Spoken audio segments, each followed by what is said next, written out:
नमस्कार शिक्षक मित्रांनो, मी सूरज आंबरे यूट्यूबच्या ऑनलाईन प्लॅटफॉर्मवर तुम्हा सर्वांचे स्वागत आहे। बघा शिक्षक मित्रांनो, पवित्र पोर्टल शिक्षक भरती 2026 च्या अनुषंगाने आता प्रेफरन्स लॉक झालेले आहे आणि पुढची प्रोसेस जी असणार आहे ती म्हणजे डीव्ही डॉक्युमेंट व्हेरिफिकेशन। त्या अनुषंगाने कोणती कागदपत्रे लागणार आहे, डीव्ही कधी होणार आहे, त्याचबरोबर शिक्षक पदी तुमची निवड कधी होणार आहे, त्या संदर्भातली जी निवड यादी जी आहे ती कधी लागणार आहे, या सर्व प्रश्नांची उत्तरे आपण ह्या व्हिडिओमध्ये बघणार आहोत। छोटासा व्हिडिओ आहे, शेवटपर्यंत नक्की बघा। बघा विद्यार्थी मित्रांनो, पवित्र पोर्टल शिक्षक भरती अंतर्गत या ठिकाणी आता प्रेफरन्स लॉक झालेला आहे। विदिन 4 ते 5 दिवसांचा कालावधी गेलेला आहे। आता तयारी आपल्याला करायची आहे ती म्हणजे कागदपत्र पडताळणीची म्हणजेच डीव्हीची। या अंतर्गत आपण जर व्यवस्थित संपूर्ण दस्तावेज जे आहेत, जे कागदपत्रे आहेत, व्यवस्थित आपण जर या ठिकाणी संच करून जर ठेवला तर आपल्याला या ठिकाणी डीव्हीच्या वेळेस धावपळ होणार नाही। आतापासूनच आपण ओरिजिनल डॉक्युमेंट्स असेल, झेरॉक्स असेल, त्यासह समांतर आरक्षण, कॅटेगरी आहे, संपूर्ण डॉक्युमेंटची लिस्ट आणि ते या ठिकाणी फाईल व्यवस्थित करून ठेवायची आहे। त्यामुळे आपल्याला डीव्हीला ज्यावेळेस या ठिकाणी निवड यादी लागेल त्यावेळेस आपल्याला या ठिकाणी धावपळ होणार नाही। तर बघा विद्यार्थी मित्रांनो, कोणती कागदपत्रे लागणार आहे। तर बघा विद्यार्थी मित्रांनो, आपले मूळ ओरिजिनल कागदपत्रे आपल्याला लागणार आहे। त्यामध्ये बघा शैक्षणिक अर्हतेची सुद्धा कागदपत्रे आपल्याला या ठिकाणी सोबत ठेवायची आहे। त्याचबरोबर व्यावसायिक अर्हतेची जी आपली कागदपत्रे आहेत ती आपल्याला सोबत ठेवायची आहे। आणि त्याचबरोबर चौथा आहे सामाजिक आरक्षण किंवा समांतर आरक्षण, यासह ही महत्त्वाची कागदपत्रे जी आहेत त्याची आपल्याला ओरिजिनल कॉपी असेल, झेरॉक्स सेट असेल, त्यासह संपूर्ण डॉक्युमेंट्सची फाईल आपण रेडी ठेवायची आहे। त्यानंतर बघा मूळ ओळख आणि नोंदणीमध्ये या ठिकाणी कोणते डॉक्युमेंट्स येतात तर तुम्ही बघू शकता। या ठिकाणी बघा पवित्र पोर्टल शिक्षक भरती अंतर्गत या ठिकाणी नोंदणी केलेलं जे स्वप्रमाणपत्र आहे त्याची प्रत आपल्याला ठेवायची आहे की डिसेंबर मध्ये आपण जे काही सेल्फ रजिस्ट्रेशन केलेलं आहे त्याची एक प्रत आपल्याला सोबत ठेवायची आहे। त्याचबरोबर बघा ओळखपत्र म्हणून या ठिकाणी एक ओरिजिनल ओळखपत्र यापैकी आपल्याला आवश्यक आहे। त्यामध्ये आधार कार्ड आहे, पासपोर्ट आहे, पॅन कार्ड आहे, ड्रायव्हिंग लायसन्स आहे, यापैकी एक ओरिजिनल ओळखपत्र आपल्याकडे असणे आवश्यक आहे। त्यानंतर बघा वयाचा पुरावा प्रमाणित करण्यासाठी आपल्याकडे बघा जन्म प्रमाणपत्र हवा आहे किंवा जन्म प्रमाणपत्र जर नसेल तर आपल्याला शाळा सोडल्याचा दाखला आपल्याकडे असणे आवश्यक आहे। झेरॉक्स कॉपी सुद्धा आपल्याला चालणार आहे। त्यानंतर बघा महाराष्ट्राचे रहिवासी असल्याचा या ठिकाणी डोमासाईल प्रमाणपत्र या ठिकाणी आपल्याकडे असणे आवश्यक आहे। सर्व विद्यार्थ्यांकडे हे डोमासाईल प्रमाणपत्र असेलच। आणि त्याचबरोबर बघा सीमा भागातील 865 जी गावे आहेत त्यांना या ठिकाणी महाराष्ट्रामध्ये ओपन मधून कॅटेगरीच्या निहाय आपल्याला जागा मिळणार आहे, म्हणून त्यांच्याकडे या ठिकाणी बघा स्थानिक रहिवासी असल्याचा दाखला त्यांच्याकडे असणे आवश्यक असणार आहे। त्यानंतर बघा लहान कुटुंबाचे प्रमाणपत्र म्हणजे आपल्याला या ठिकाणी तुम्ही मॅरिड असाल तर 2 अपत्य असणार या ठिकाणी लहान कुटुंबाचं प्रमाणपत्र आपल्याला आवश्यक आहे। ज्या शिक्षक मित्रांना 2 पेक्षा जास्त अपत्य आहेत, जुळे किंवा तिळ चालू शकतं, परंतु 3 अपत्य जर आपल्याला या ठिकाणी असेल तर आपल्याला या ठिकाणी डीव्ही मध्ये प्रॉब्लेम येऊ शकतो। म्हणून लहान कुटुंबाचे प्रमाणपत्र जे आहेत त्याची सुद्धा पीडीएफ व्यवस्थित तुम्ही या ठिकाणी फिल करून ठेवायची आहे। त्यानंतर बघा या ठिकाणी जर कागदपत्रे पडताळणीच्या वेळेस महत्त्वाच्या तारखा लक्षात घ्यायच्या आहे। त्यामध्ये बघा 14 मे 2025 ला जी तारीख ही आहे, ही या ठिकाणी टेट एक्झाम जी आपली झाली 2025 ला त्या अप्लाय करण्याची या ठिकाणी शेवटची तारीख होती। त्या तारखेच्या अनुषंगाने बघा आपल्याकडे अंतिम मुदतीची तारीख होती। या मुदतीच्या आधीचे डॉक्युमेंट्स आपल्याकडे टीईटी असेल, त्यानंतर सीटीटी असेल, त्यानंतर डीएड असेल, बीएड असेल, या संदर्भात आपल्याला डॉक्युमेंट्स असणे आवश्यक आहे। त्यानंतर बघा ईडब्ल्यूएस आणि एनसीएल डोमासाईल हे जे प्रमाणपत्र जे आहेत ते या तारखेच्या नंतरची जरी असेल तरी आपल्याला चालणार आहे। त्यानंतर बघा टीईटी आणि सीटीटी परीक्षे संदर्भात तारीख लक्षात घ्यायची आहे। बघा ज्या विद्यार्थ्यांना कॅटेगरीचा लाभ घ्यायचा आहे, टीईटी मध्ये बघा कॅटेगरीच्या विद्यार्थ्यांना या ठिकाणी 82 मार्क्स आणि ओपनच्या विद्यार्थ्यांना या ठिकाणी 90 मार्क्स आवश्यक असतात। आणि जे विद्यार्थी या ठिकाणी कॅटेगरी मधून आपले शिक्षक मित्र किंवा शिक्षक बांधव जे आहेत ते कॅटेगरी मधून पास आहेत त्यांच्याकडे बघा ती टीईटी आणि सीटीटी परीक्षा ज्यावेळेस तुम्ही पात्र झालात त्याच्या आधीच तुमच्याकडे या ठिकाणी एनसीएल प्रमाणपत्र असणे आवश्यक असणार आहे आणि कास्ट सर्टिफिकेट असणे आवश्यक असणार आहे। त्या दृष्टीने संपूर्ण माहिती तुम्ही व्यवस्थित नोट डाऊन करायची आहे। त्यानंतर बघा जे विद्यार्थी डीएड आणि बीएड ला होते टेट एक्झामच्या वेळेस बघा त्यांना या ठिकाणी रिझल्ट त्यांचा लेट लागलेला आहे, म्हणजे टेट एक्झाम नंतर रिझल्ट लागलेला आहे। ॲपेरचे जे स्टुडंट होते त्यांना या ठिकाणी सवलत दिली होती आणि त्यांना या ठिकाणी बघा डीएड आणि बीएड ॲपेर असणाऱ्या विद्यार्थ्यांसाठी व्यावसायिक पात्रतेची अंतिम मुदत जी आहे ती 25 सप्टेंबर असणार आहे बघा. म्हणजे जे विद्यार्थी टेट एक्झामच्या वेळेस या ठिकाणी डीएड सेकंड इयरला होते त्यांचा या ठिकाणी रिझल्ट नंतर लागलेला आहे, म्हणून त्यांची व्यावसायिक पात्रता जी आहे ती या ठिकाणी 25 सप्टेंबर असणार आहे. त्यानंतर बघा आपण व्यावसायिक अर्हता जर लक्षात घेतली, या ठिकाणी ज्या विद्यार्थ्यांचा डीएड झालेला आहे किंवा डीटीएड झालेला आहे, डीएलएड झालेला आहे, त्यांनी त्यांची गुणपत्रिका आणि प्रमाणपत्र हे ओरिजिनल आवश्यक असणार आहे. त्याचबरोबर ज्या विद्यार्थ्यांचं बीएड किंवा बीएलएड झालेला आहे त्या विद्यार्थ्यांचे सुद्धा गुणपत्रक आणि प्रमाणपत्र ह्या डीबीच्या वेळेस आपल्याला आवश्यक असणार आहे. त्यानंतर बघा तिसरी महत्वाची या ठिकाणी डॉक्युमेंट्स जे आहे एमएससीआयटी सर्टिफिकेट. आता ज्या विद्यार्थ्यांकडे एमएससीआयटी सर्टिफिकेट नाहीये त्यांना या ठिकाणी मुदत दिली जाते, त्या मुदतीमध्ये त्यांना हे एमएससीआयटी सर्टिफिकेट सबमिट करायचं असतं. आता नसेल तर आवश्यकता नाहीये, परंतु जर तुमचा कोर्स कंप्लीट झालेला असेल तर मात्र हे सर्टिफिकेट जे आहे ते तुमच्या सेंटरवर जाऊन या ठिकाणी तुम्ही कलेक्ट करून घ्यायचं आहे. त्यानंतर बघा पात्रता आणि चाचणी मॅट्रिक संदर्भामध्ये बघा टेट, टीईटी आणि सीटीटी संदर्भात कोणते डॉक्युमेंट्स आवश्यक आहेत आपण जर बघितलं तर बघा शिक्षक अभियंता आणि बुद्धिमत्ता चाचणी DIITचे गुणपत्रक जे आहे आपलं जे ऑनलाईन आपलं या ठिकाणी रिझल्ट लागलेला होता ते गुणपत्रक आवश्यक आहे. किंवा गुणपत्रक नसेल तर यादीमध्ये आपलं जे नाव आहे ती नाव आलं होतं बघा, ज्या यादी लागली होती आपली त्या यादीची या ठिकाणी प्रत जरी आपल्याकडे असेल तरी सुद्धा चालणार आहे. त्यानंतर बघा 1ली ते 5वी साठी बघा टीईटी पेपर 1 पास आहे त्यांच्याकडे ते रिझल्ट किंवा प्रमाणपत्र असणे आवश्यक आहे. त्याचबरोबर सीटीटी पेपर 1 या ठिकाणी बघा डिजी लॉकरवर तुम्हाला या ठिकाणी सर्टिफिकेट जे आहे ते तुमच्या आधार कार्डने लॉग इन करून तुम्हाला डिजी लॉकरवर उपलब्ध होईल, जे विद्यार्थी किंवा जे शिक्षक मित्र सीटीटी एक्झाम पास आहे त्यांच्यासाठी. त्यानंतर बघा टीईटी पेपर 2 चे प्रमाणपत्र, जर तुम्ही पेपर 2 पास असाल तर त्याचं प्रमाणपत्र आवश्यक आहे. त्यानंतर जे शिक्षक मित्र सीटीटी पेपर 2 पास असेल तर त्यांचं सुद्धा या ठिकाणी प्रमाणपत्र डिजी लॉकरवरून तुम्ही काढून घ्यायचं आहे. जर त्या संदर्भात काही इश्यू असेल तर आत्ताच शिक्षण अधिकारी ऑफिसला जाऊन तुम्ही त्या ठिकाणी अप्लाय करायचं आहे आणि आत्ताच हे जे डीबी साठी आवश्यक असणारे डॉक्युमेंट्स तुम्ही सोबत ठेवायचे आहे.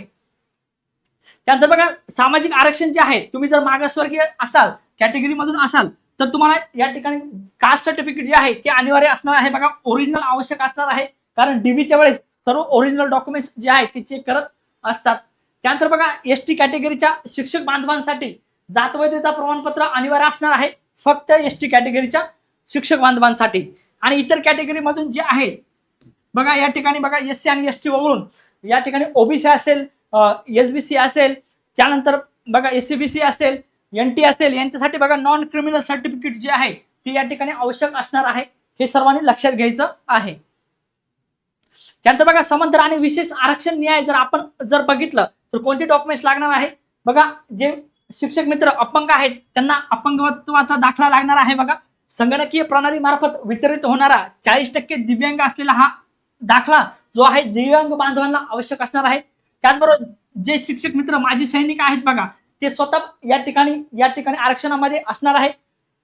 माजी सैनिक असणाऱ्या शिक्षक बांधवांसाठी तो अधिकृत दाखला जो आहे तो आवश्यक असणार आहे. त्याचबरोबर बघा जे शिक्षक मित्र खेळाडू या समांतर आरक्षणामध्ये आहे, विभागीय क्रीडा उपसंचालक पडताळणी अहवाल त्यांना या ठिकाणी सादर करावा लागणार आहे. प्रस्ताव दाखल केल्याचा या ठिकाणी पोच पावती सुद्धा त्यांना या ठिकाणी चालणार आहे. त्यानंतर बघा जे शिक्षक बांधव प्रकल्पग्रस्त आहेत त्यांना या ठिकाणी प्रकल्पग्रस्त असल्याचा अधिकृत दाखला आवश्यक असणार आहे, त्याची या ठिकाणी कॉपी तुम्हाला या ठिकाणी सबमिट करावी लागणार आहे. त्यानंतर जे शिक्षक बांधव जे आहेत ते भूकंपग्रस्त असणार आहे किंवा त्यांना समांतर आरक्षणाचा लाभ घ्यायचा आहे, त्यांना मात्र या ठिकाणी भूकंपग्रस्त असल्याचा अधिकृत दाखला जो आहे तो जे प्राधिकरण आहे त्यांनी दिलेला तो दाखला त्यांना या ठिकाणी डीबीच्या वेळेस आवश्यक असणार आहे. हे महत्वाचे आरक्षण न्याय डॉक्युमेंट्स होते बघा. त्यानंतर बघा जे विद्यार्थ्यांनी अनाथ आहेत, ज्यांना अनाथ या समांतर आरक्षणातून त्यांनी अप्लाय केलेलं आहे त्यांना या ठिकाणी अनाथ असल्याचं प्रमाणपत्र सबमिट करायचं आहे. त्याचबरोबर आत्महत्याग्रस्त शेतकरी पाल्य असल्याचं या ठिकाणी जर समांतर आरक्षणाचा शिक्षक बांधवांना जर लाभ घ्यायचा असेल तर त्यांनी या ठिकाणी ते अधिकृत प्रमाणपत्र जे आहे ते या ठिकाणी डीबीच्या वेळेस सोबत ठेवायचं आहे. त्यानंतर बघा अंशकालीन कर्मचारी सक्षम प्राधिकरण तहसीलदार यांचे या ठिकाणी प्रमाणपत्र आवश्यक असणार आहे की ज्यांनी या ठिकाणी गव्हर्नमेंटमध्ये कॉन्ट्रॅक्ट बेसवर किंवा अंशकालीन काही सर्व्हिस किंवा सेवा दिलेली आहे त्यांना हे प्रमाणपत्र मिळत असतं. त्यानंतर बघा जे जनगणना कर्मचारी आहेत बघा, निवडणूक जनगणना कर्मचारी 1991 ची जनगणना किंवा 1994 निवडणूक कर्मचारी असल्याचे प्रमाणपत्र जर या निहाय तुम्हाला जर आरक्षणाचा लाभ घ्यायचा असेल तर हे प्रमाणपत्र तुमच्याकडे ओरिजिनल असणे आवश्यक असणार आहे। हे महत्त्वाचे विशेष आरक्षणासंदर्भात कागदपत्र होती बघा। अशा पद्धतीने मूळ प्रती आपण या ठिकाणी व्यवस्थित फाईल करून ठेवायची आहे। तुमची फाईल आणि तुमची पडताळणी झालेली यासह तुम्ही पूर्ण तयारी करायची आहे परिपूर्ण अशी। आणि त्याचबरोबर बघा अटेस्टेड कॉपी सुद्धा आपल्याला ठेवायची आहे डीबीच्या वेळेस। सर्व मूळ कागदपत्रांच्या स्पष्ट झेरॉक्स काढून त्यावर स्वतःची स्वाक्षरी म्हणजे सेल्फ अटेस्टेड असलेले डॉक्युमेंट्स जे आहे ते आपण आपल्याकडे सेव्ह ठेवायचे आहे। ही अंतिम चेकलिस्ट होती बघा। तुम्ही बघू शकता या ठिकाणी 2023 ला जी पवित्र पोर्टल अंतर्गत पदभरती झाली त्याची या ठिकाणी कागदपत्रांचा तपशील आपल्याकडे आहे, तुम्ही चेक करू शकता। या ठिकाणी डेट जी आहे ती 12/2/2023 आहे, परंतु आताची डेट जी आहे ती तुम्ही चेक करू शकता 14 मे 2025 असणार आहे। म्हणून हे संपूर्ण डॉक्युमेंटची लिस्ट जी आहे ती तुम्हाला आपल्या टेलिग्राम चॅनलवर या ठिकाणी उपलब्ध करून दिली जाईल। त्या संदर्भात तुम्ही व्यवस्थित सिक्वेन्स वाईज ही अशी जी चेकलिस्ट आहे ती बनवायची आहे। ओरिजिनल डॉक्युमेंट्स असेल, सेल्फ अटेस्टेड डॉक्युमेंट्स असेल त्याची सिक्वेन्स लावून या ठिकाणी तुम्ही डीबी साठी रेडी राहायचं आहे। त्यामध्ये बघा तुम्ही पवित्र पोर्टल अंतर्गत स्वप्रमाणपत्राची प्रत या ठिकाणी दिलेली आहे। त्यानंतर बघा 10वीचे गुणपत्रक, 10वीचे प्रमाणपत्र, 12वीचे गुणपत्रक, 12वीचे प्रमाणपत्र, त्यानंतर ज्या शिक्षक मित्रांचं या ठिकाणी ग्रॅज्युएशन झालेलं आहे त्यांचं गुणपत्रक, त्यानंतर बघा ग्रॅज्युएशनचं प्रमाणपत्र, जर तुमचं पोस्ट ग्रॅज्युएशन झालेलं असेल तर त्याचं गुणपत्रक आणि प्रमाणपत्र, त्याचबरोबर व्यावसायिक अर्थता जी आहे ती या ठिकाणी बघा 25 सप्टेंबर 2025च्या आधीची पाहिजे आहे। त्यामध्ये बघा डीएड असेल, बीएड असेल त्याचं गुणपत्रक किंवा प्रमाणपत्र, त्यानंतर बघा MSCIT प्रमाणपत्र, त्यानंतर TET paper 1, CTT paper 1, TET paper 2, CTT paper 1, TET paper 2 या संदर्भामध्ये तुम्ही ज्या परीक्षामध्ये तुम्ही उत्तीर्ण आहात त्या उत्तीर्ण असणारे जे तुमचं रिझल्ट आहे किंवा प्रमाणपत्र आहे त्याची या ठिकाणी ओरिजिनल प्रत आणि झेरॉक्स प्रत सुद्धा आवश्यक असणार आहे। त्यानंतर बघा टेट एक्झाम जी झाली 2025 ला त्या टेट एक्झामची या ठिकाणी रिझल्ट कॉपी किंवा जी गुणवत्ता यादी आहे त्या संदर्भातली अधिकृत पीडीएफ किंवा त्याची ओरिजिनल जो पीडीएफ जी आहे तिची ओरिजिनल झेरॉक्स जी आहे ती तुमच्याकडे आवश्यक असणार आहे। अशा पद्धतीने हे महत्त्वाचे शैक्षणिक आणि व्यावसायिक संदर्भातले महत्त्वाची कागदपत्र होती। त्यामध्ये बघा तुम्ही बघू शकता शैक्षणिक कागदपत्र जी आहे ती 14 मे 2025 पर्यंतची आवश्यक असणार आहे आणि व्यावसायिक अर्थाची कागदपत्र जी आहे ती 25 सप्टेंबर 2025च्या आधीची असणे आवश्यक असणार आहे। आणि टीईटी संदर्भामध्ये आणि सीटीटी संदर्भामध्ये, टेट संदर्भामध्ये संपूर्ण डॉक्युमेंट्स जे आहेत ते बघा 14 मे 2025च्या आधी तुम्ही टीईटी आणि सीटीटी एक्झाम उत्तीर्ण असणे आवश्यक असणार आहे आणि तेच या ठिकाणी तुम्ही डॉक्युमेंट सोबत ठेवायची आहे। त्यानंतर जर तुम्ही या ठिकाणी टीईटी आणि सीटीटी पास झाला असाल तर मात्र ते डॉक्युमेंट्स आता या भरतीमध्ये नाही तर पुढच्या भरतीमध्ये आपल्याला उपयोगी पडणार आहे। त्यानंतर बघा इतर कागदपत्र जर बघितले आपण कास्ट सर्टिफिकेट असेल, त्यानंतर एससी कॅटेगरीसाठी बघा कास्ट व्हॅलिडिटी असेल, नॉन क्रिमिनल जे प्रमाणपत्र आहे ते तुम्ही या ठिकाणी 2025 ते 26 या शैक्षणिक वर्षाचं जरी असेल तरी चालेल, म्हणजे 31 मार्च 2026 ला तुमचं नॉन क्रिमिनल या ठिकाणी जर तुमचं या ठिकाणी व्हॅलिड तिथपर्यंत जरी असेल तरी सुद्धा चालणार आहे। म्हणजे शैक्षणिक वर्ष 2025-26चं नॉन क्रिमिनल सर्टिफिकेट तुमच्याकडे असणे आवश्यक असणार आहे। त्याचबरोबर बघा लहान कुटुंबाचे प्रमाणपत्र, शाळा सोडल्याचा दाखला, जन्म प्रमाणपत्र या अनुषंगाने हे महत्त्वाचे डॉक्युमेंट्स असणार आहे। त्यानंतर बघा महाराष्ट्राचे रहिवासी असलेले डोमासाईल, आधार कार्ड, त्यानंतर अपंगत्वाचा दाखला, माजी सैनिक असेल, खेळाडू प्रमाणपत्र, प्रकल्पग्रस्त, भूकंपग्रस्त, अनाथ, त्यानंतर आत्महत्याग्रस्त पालकांचे पाल्य, त्याचबरोबर जनगणना कर्मचारी बघा 91-94 निवडणूक कर्मचारी प्रमाणपत्र, अंशकालीन शिक्षक बांधव जे असतील त्यांच्यासाठी या ठिकाणी ते संबंधित प्रमाणपत्र, त्यानंतर विवाहानंतर नावात जर बदल असेल तर तुम्ही गॅझेट प्रमाणपत्र या ठिकाणी सबमिट करायचं आहे। ते गॅझेट प्रमाणपत्र तुम्ही आता जरी काढलं तरी या ठिकाणी चालणार आहे। त्यानंतर बघा हमीपत्र लागणार आहे की जे सर्व दस्तावेज जे आहे ते सर्व तुमचे डॉक्युमेंट्स आहे ते वैध आहे या संदर्भातलं हमीपत्र तुमच्याकडून लिहून घेतलं जाणार आहे, त्याची पीडीएफ तुम्हाला मिळून जाईल। अशा पद्धतीने हे महत्त्वाचे डॉक्युमेंट्स होते आणि या डॉक्युमेंटची लिस्ट तुमच्या समोर आहे। व्यवस्थित सर्वांनी डॉक्युमेंट्स ओरिजिनल असेल, सेल्फ अटेस्टेड असेल, संपूर्ण बंच रेडी ठेवायचा आहे, कारण ज्यावेळेस निवड यादी लागेल, निवड यादी ही पुढल्या आठवड्यात लागणार आहे। त्याचबरोबर निवड यादी लागल्यानंतर 5 ते 6 दिवसामध्ये आपला डीबी होऊन आपल्या ऑर्डर निघणार आहे। म्हणून ही संपूर्ण प्रक्रिया जी आहे ती पुढच्या महिन्यामध्ये म्हणजे सप्टेंबरमध्ये या ठिकाणी कंप्लीट होणार आहे। म्हणून सर्वांनी आता तयारीत राहायचं आहे आपल्याकडे एक 8च दिवसाचा कालावधी असणार आहे की निवड यादी जर लागली तर पुढच्या 3 ते 4 दिवसामध्ये डीबी होणार आहे. म्हणून ही संपूर्ण चेकलिस्ट जी आहे ती सर्वांनी व्यवस्थित नोट डाऊन करायची आहे आणि जर 2025च्या अनुषंगाने संपूर्ण ही चेकलिस्ट असणार आहे. यामध्ये बघा 2023ला जे डॉक्युमेंट्स होते तेच डॉक्युमेंटची सिक्वेन्स आणि तशाच पद्धतीचे डॉक्युमेंट्स टेट एक्झाम 2025ला पवित्र पोर्टल अंतर्गत आता जी पदभरती होणार आहे त्यासाठी आवश्यक असणार आहे. अत्यंत महत्त्वाची ही माहिती होती बघा. आपले ज्या बांधवांनी शिक्षक मित्रांनी या ठिकाणी प्रेफरन्स लॉक केलेला आहे त्यांच्यापर्यंत हा व्हिडिओ नक्की पोहोचवा. आणि त्याचबरोबर बघा सगळ्यात महत्त्वाचं म्हणजे आपल्याला डीबी कोण करणार आहे. ज्या विद्यार्थ्यांचं झेडपी साठी सिलेक्शन होणार आहे त्या झेडपीचे सीईओ बघा अध्यक्ष असतात आणि शिक्षण अधिकारी जे आहे ते सदस्य असतात. त्यांच्या अध्यक्षतेखाली या ठिकाणी आपला डीबी होत असतो. ज्या विद्यार्थ्यांचे या ठिकाणी विदाउट इंटरव्ह्यू मध्ये महानगरपालिकेला सिलेक्शन होईल त्यांचे महानगरपालिका आयुक्त हे अध्यक्ष असतात आणि इतर प्रशासकीय अधिकारी जे आहेत ते सचिव असतात.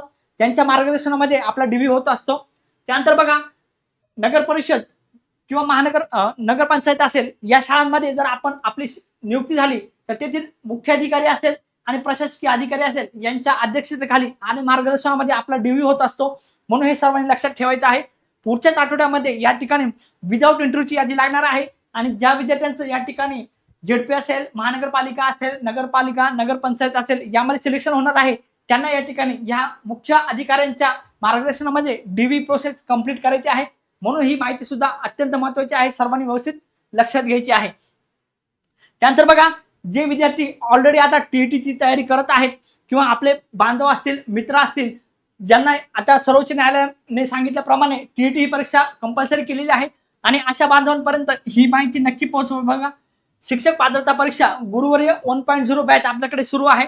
अधिक माहितीसाठी तुम्ही या नंबरवर संपर्क करू शकता आणि ऍडमिशन घेऊ शकता. बघा ज्या विद्यार्थ्यांना या ठिकाणी कॅटेगरीमधून पास आहेत 82 मार्क्स आहे तर त्यांना या ठिकाणी 90+ मार्क्स मिळवण्यासाठी मोठी संधी असणार आहे बघा टीईटीच्या माध्यमातून.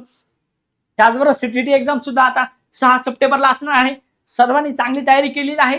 टीईटी एक्झाम सीटीटी एक्झाम ही पात्रता परीक्षा आहे आणि पुढची जी आपली टेट एक्झाम होणार आहे 2027-28ला त्या अनुषंगाने आतापासून जर आपण तयारी केली ही पात्रता परीक्षा जर आपण व्यवस्थित पास झालो आणि टेट एक्झाम जर आपण दिली तर पुढच्या येणाऱ्या 2 वर्षानंतर जी शिक्षक भरती येणार आहे त्यामध्ये आपण नक्कीच पात्र असू.